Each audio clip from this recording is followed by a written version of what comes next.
अनंत आस्था के निकेतन भगवान महावीर के चरणों में वंदना।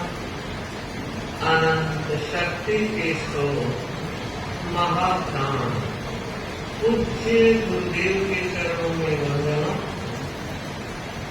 श्रद्धालु श्रावक सारिका परिवार 5 मिनट में सुधरूं तो मैं एक छोटी सी घटना का जिक्र करूं।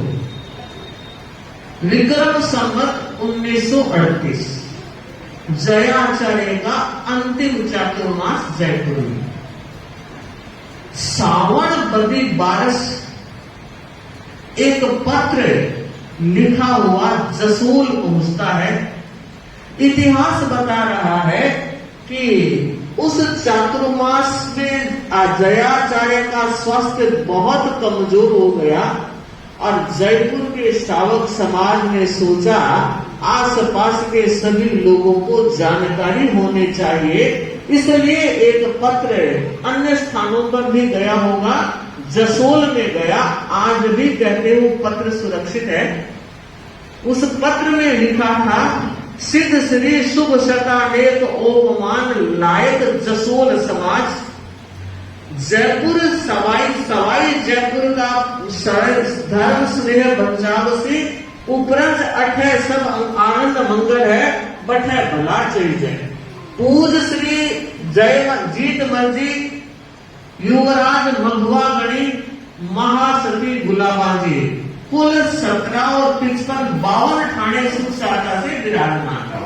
उसके बाद क्या लिखते हैं कि श्री हजूर का शरीर बहुत कमजोर लग रहा है, लगता है अब अधिक समय तक दिखेगा नहीं। सब चाहते हैं श्री हजूर की हजारी उम्र हुए, पर औदारिक शरीर को ढंग ऐसो लगे नहीं। आप सर्व बिरादरी ने सूचना देनी मांगो काम है, दर्शना को मोको है, अंतिम झांकी लगे मोको चूकने जिसो है नहीं। आप बिरादरी ने आंगणे देख जयपुर समाज घणो हरखाउस।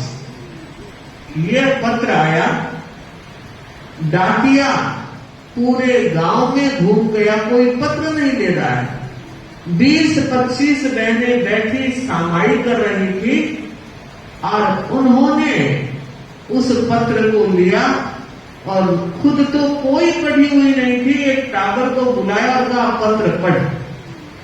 जब पत्र पढ़कर उसने सुनाया तो कहते हैं एक बहन सुखी बाई, उसने उन सारी बहनों को कहा, रे पता नहीं अपने दर्शन गुरुदेव के होंगे या नहीं होंगे, मैंने तो अपने टाबरों के दर्शन बोल रखे हैं कि गुरुदेव को दर्शन कराने हैं गुरुदेव के, तो जयपुर जाने का मन है। आप में से कोई तैयार हो तो हम समूह के साथ चले जाएं। कई बहनों ने हुकारा भर लिया और कहा घर जाकर तैयारी करो। सुखी बाई भी तैयारी करने लगी और बहनें भी तैयारी करने लगी। अब देखिए घटना कैसे मोड़ लेती है। सुखी बाई के घर वाले देवासा, वे जब घर आए तो देखा सुखी बाई बाहर जयपुर जाना था, 7 दिन लगते थे रास्ते में, तो खाने पीने की व्यवस्था कर रही थी। तो पूछा ये अड़ंगा क्या?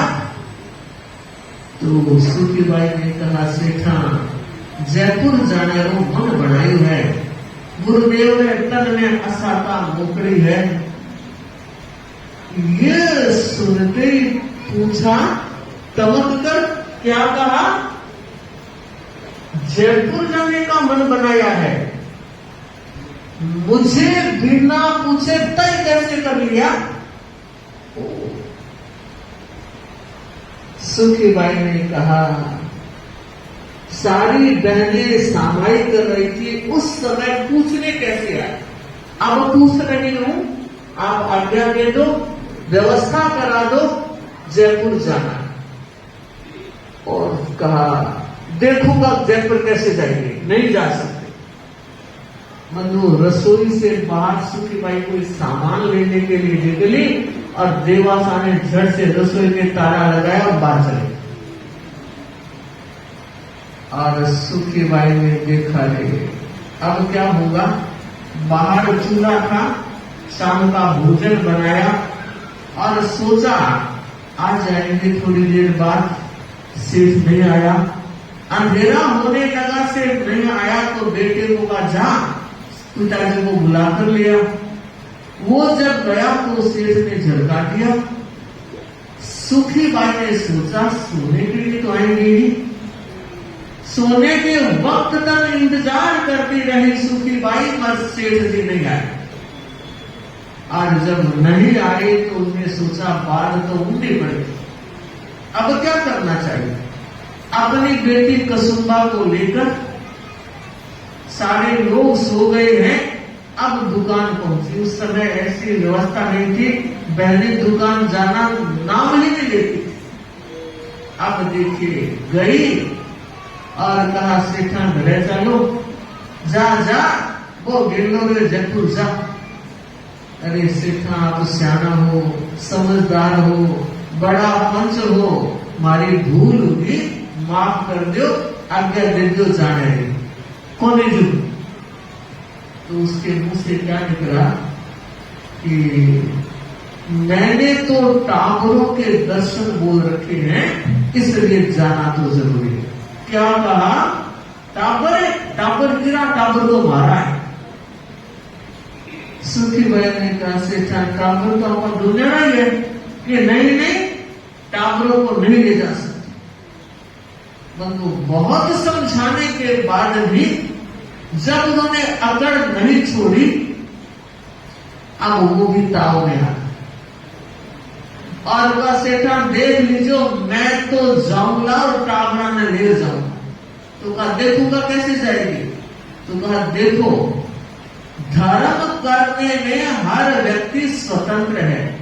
ऐसी वैसी जगह नहीं जा रही हूं, गुरु के दर्शन करने तो जाऊंगी और आप व्यवस्था करोगे तो जाऊंगी और नहीं तो मैं भी टापरे के सकरेचा परिवार की बेटी हूं, बिकन जी के परिवार की, जाऊंगी। और बंधुओं सेठ जी नहीं आए, सुखी बाई घर आ। घर आने के बाद रात के उस समय उसने सारी बहनों को कहलाया कि अभी जाने का वक्त नहीं आया है, व्यवस्था होगी तब आपको सूचना कर दें। पूरी रात यूं ही बीती। सवेरा हुआ, फिर बड़े बेटे फौजमल को भेजा और कहा जा अब तो ठंडा होया, उसी बुला लिया। छोरा गया, एक थप्पड़ दी, जान जो गिलो हो गए और रोता रोता आया। अम्मा इतनी जोर की मारी, लाल हो गया। और तब सुखी बाई ने कहा आगे बातों के देव लातों से मार। क्या किया उसने। जसोल में 4 बड़े पंच थे, ये सरपंच थे, देवासा सरपंच थे। एक पंच को बुलाया और घर बुलाकर कहा कि आप हमारे घर का न्याय करें। तो उन्होंने कहा कैसा न्याय, हम तो छोटे पंच है, हमारे बड़े पंच तो देवासा है। कि नहीं एक झगड़ा पड़ गया है, आपको न्याय करना है। सारी बात बताते हुए कहा कि मुझे जयपुर गुरु के दर्शन करने जाना है, वो जाने नहीं दे। उसने अपने 2 पंचों को और बुलाया और कहा कि अगर जाजम बैठेगी तो इकरारनामा चाहिए। तो कहा मुझे तो कुछ लिखना आता नहीं, आप लिख दो, अंगूठा मैं चेप दूंगी। और बंधु इकरारनामा तैयार हो गया, अंगूठा लगा। फिर भी पंच कितने समझदार कि बात यहां के यहां रह जाए। दुकान में गए और देवासा को कहा कि ऐसी ऐसी बात है, आप घर मालकिन को जाने दो। गुरुदेव की तो दर्शन करके आ रही है कि थे कौन हमारे घर की पंचायत लेकर आना, आप चंद्रमा देख लीजिए। और पंचों ने कहा सेठ जी इकरारनामा आ गया और साइन हो गए हैं, तो क्या लो मैं भी साइन कर दूं। देखियो गुस्से में पता नहीं लगता मैं क्या कर रहा हूं। और उन्होंने भी साइन कर दिया कि पंच जो फैसला दे वो मन। कुछ पढ़ा लिखा नहीं और साइन हो गए। और पंचों ने कहा अब जम गए। बंधु घर आए, देवासा को भी लेकर आए, जाजम बिछी और पंच बैठ गए। और तब गांव के लोग भीड़ हो गए, पूरा घर भर गया। और तमाशा देखने में तो सबको आनंद आता है। बंधुओं एक बार फिर कहा देवासा को कि अब भी कुछ नहीं हुआ है, अब भी आप समझ जाओ और मैं आज्ञा दे दो कि मैं नहीं देगा, मुझे नहीं देंगे आगे। और बंधुओं तब सेठानी ने कहा पंचों में परमेश्वर विराजमान होता है, आप हमारा फैसला करो। और बंधुओं तब उन्होंने फैसला क्या किया, 5 बेटे थे और 1 बेटी थी। 6 टावर बैठे हैं और पंचों ने फैसला किया घर सेठानी का और दुकान सेठ की। घर में जितनी नगदी जेवरात सारी सेठानी की, दुकान का लेना देना सेठों, नोरा सेठानी का और बाड़ा सेठ जी का। उस समय सेठ को क्या अकल आई, तो कहा हमारा टावर इन्हें आगे बंटवारा कर दो। तब पंचों ने कहा भोजराज, हजारीमल और कसुबा 2 बड़े बेटे और बेटी सेठानी की, और तीनों छोटिया बेटा सागर सरदार मगर अमरचंद सेठ का। बोलो शांतिनाथ भगवान की जय। जैसे ही फैसला हुआ सुखीबाई खड़ी हुई और उसने कहा अब जयपुर जाने का रास्ता खुल गया, आज्ञा व्यवस्था की कोई जरूरत नहीं, सारी व्यवस्थाएं मेरी तरफ से होगी। जितने भी जसोल की बहनें चलना चाहे एक साथ जाएंगे, पर भाइयों में किसी को नहीं लेंगे, केवल वो 2 छोरे मेरे साथ होंगे। कहते हैं 60 बैलगाड़ी की, 60 बैलगाड़ी में 60 बहनें बैठी और एक वो बैलगाड़ी हाँकने वाला। और जसोल के बाजार से होती हुई दुकान पास में आई। सेठ जी देख रहे थे जाऊं मैं जयपुर जाऊं सेठा, सबको लेकर वहां गई। 7 दिन रास्ते में लगे। वो जयपुर पहले सूचना करवा दी। वो गगरी मारवाड़ी वेश और वो हाथी दांत का चूड़ा सांगानारी गेट से घुसे।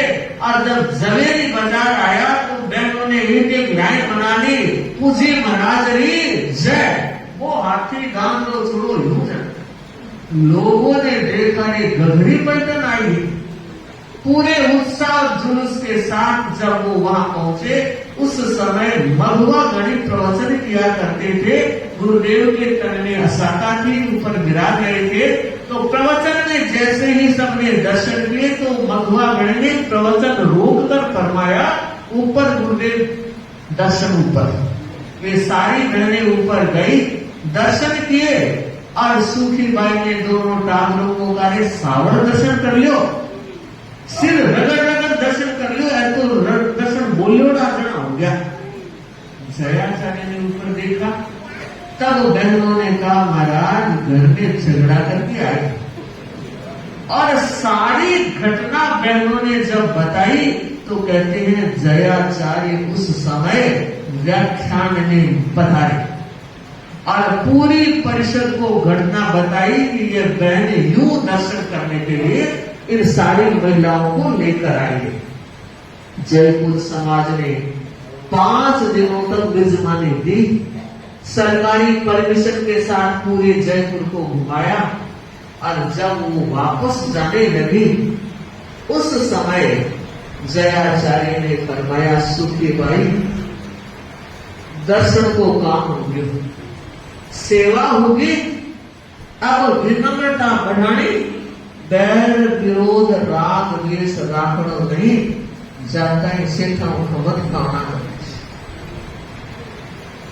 7 दिन वापस आने के लगे और रास्ता वही था, दुकान आई और सेठा ने सूखी बाई नीचे और कहा, सेठा मैंने तो अपना काम कर लिया।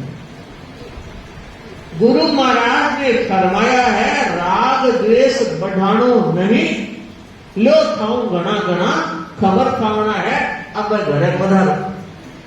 जो देस्यो वो खास्यो, जो कैस्यो वो करस्यो, पूरा समर्पण, लेकिन धर्म ज्ञान में स्वतंत्र। सेठ जी तो 15-20 दिन में गलत ही दाग गया। 3 टाबरा ने पालना है तो मामा हुए टाबरा ने पाल ले गए। त्यार ही बैठा, बाई त्यार बैठी, भाई लेन आजो बुके से। अरे बंधु धड़ी लुगायारो झगड़ो इतो ही हुआ करे। से दोनों पासा एक हो गया, मगर इतिहास बता रहा है कि वो 6 टाबर जो थे वो तीनों बड़े थोजमल और हजारीमल और कसुम्बा, जब भी पूछा जाता आप किसके, कि सुखी बाई के, और पिछले दिन कहते देवास। बंधु और बहनों, मैं ये कहना चाह रही हूं कि हर व्यक्ति धर्म करने में स्वतंत्र है और कम से कम परिवार के हर भाई बहन का दायित्व है, इसमें दखलंदाजी ना करे, खलल ना उपजाए, ताकि घर परिवार में आनंद बना रहे।